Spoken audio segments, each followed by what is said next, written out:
Yeah, we talked a lot about sort of content in this space. Do you approach, and this is a question for Gary and Steve as well, sort of the content that you put into this space, is it different than content you put into other spaces? And how do you decide what's the right medium, or I guess medium is decided, but message when you're entering the social space? Is it a totally different mindset? Yeah, I mean, a completely different mindset and message, and it depends on what we're trying to achieve.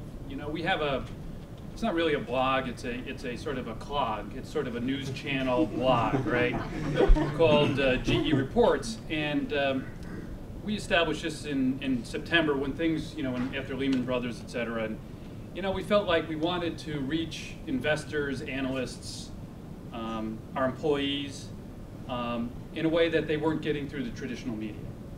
As, swirl and speculation, we felt like we wanted to punch through that. So it started out as really a way to react to some of the financial data, and so we were very sort of numbers focused and fact focused, and it's worked. We're getting the right people to the site, but we've since expanded that to broader topics, because we're finding that these folks also want information about what we're doing to invest in the company to grow in the future. So you may have seen a story the other day on holographic data storage. In our labs, we're able to put 100 DVDs on a DVD now, 100 movies on a DVD. And so we're trying to find those things that would give investors confidence about the future of the company. So you have to think about things that an investor is worried about, what your credit rating and all the things that go into that as well too, but they're also thinking long term on, should I stay with this company, and is management making the right moves to position it in future markets. Right.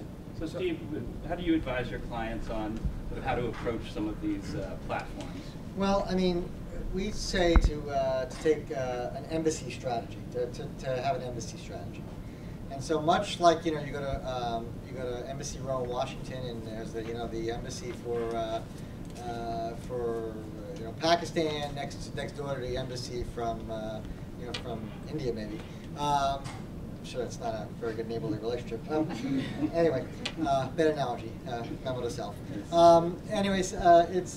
But same exact thing is that you want to have digital embassies in all the communities that are relevant to you. Both of these organizations are doing that. Have embassies in all those spaces that are represented by where there's an individual or a group of individuals who are ambassadors, who are human faces to the company, human faces of the brand, and are there to represent the interests of the company, but also to represent the interests of the community.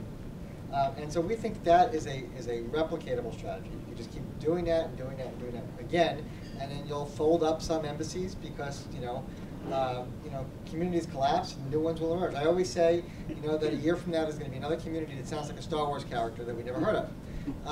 And that's just going to be true. And at the same time, Second Life, God bless it, was digital marketing's Vietnam. So I think we have to remember that these things, they come and they go. Things pop and emerge. And so if you have that kind of embassy strategy, you can go in and represent all yourself and the interests of the community. I think that's the big thing a lot of companies miss, a lot of brands miss, is that it's not all about you and your brand. It's about what people are there for and how you help enable that and collaborate with them to that effect, and just continue to do that to the degree that you're able to scale. Yeah, and I think that's a good point. I mean, communities are very ephemeral, and if you sort of try to force the conversation or anything in too much of a direction where they don't naturally want to go, they'll simply leave. Mm-hmm. So, I'd be curious, in GE's case, as cool as jet engines and wind turbines are, they're not sort of consumer products that people have a lot of relationship. I bought a jet engine last week. Yeah, exactly. Well, you guys make more money than one. No, I didn't know what to do with that. So, how do you engage a community on sort of topics they can relate to when you're selling, products that are bought by governments, not, the guy down the street? But I think it's easier actually. We make locomotives as well in Erie, Pennsylvania, and we're the biggest maker of locomotives in the world. There are people that just love trains and just love locomotives. They're like birders, right? They go out and they collect trains, and they stand at intersections, and when trains go by, they take pictures of them. And they can say, that's the GE one going by because that's the framework and all of that. So there are natural communities, even in industrial businesses like ours, and jet engines is the same. People who love aviation. you can connect with those people, help them understand your brand. You know, some of the hardest ones, communities to connect with, really are, for us, using these tools, employees. Yep. Because as a company that does business in 120 places with cultural differences and differences in capabilities technically, that to me has been the toughest thing, is connecting internally rather than externally, where there's natural constituencies. Right. Let's talk a bit about Twitter, since that's obviously a very hot topic. You know, one sort of anecdote I'll share, which I think sort of implies some of the risk of Twitter. And this is a gentleman from an ad agency was going down to call on his client, FedEx in Memphis, and as he arrived in the airport, he sends a tweet out saying, "True confession, but I'm in one of those towns where I scratch my head and say, I would die if I have to live here." And by the time he got to the meeting, someone from FedEx who was following him on Twitter had seen it, and he walked into the room and they're sort of holding the phone in front of him. And, you know, as you can imagine, it was incredibly uncomfortable for him and his company, and it's, you know, as you sort of, empower individuals, even internally, to broadcast as, representatives of your company, it can be tricky. Is that, have you guys had experience? I think it's definitely tricky. Sometimes when you get yourself into trouble, sometimes one of the best things to do is also to stay quiet on the social sphere and let it kind of fizzle out, which can definitely happen. As a media company, there's a lot around Twitter that is very useful, and there's a lot that has yet to be determined. Obviously, a lot of people are talking about monetizing Twitter.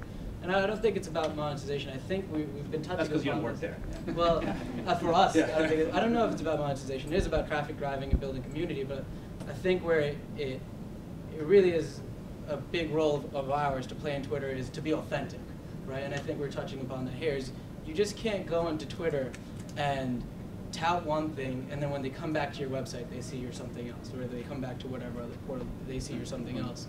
So I think, for example, not to call out on the Financial Times, but let's just use that as an example. If Financial Times is using has a big Twitter strategy and have people dedicated to pushing things on it, and then a Twitter user comes back to Financial Times and doesn't see any link back to Twitter.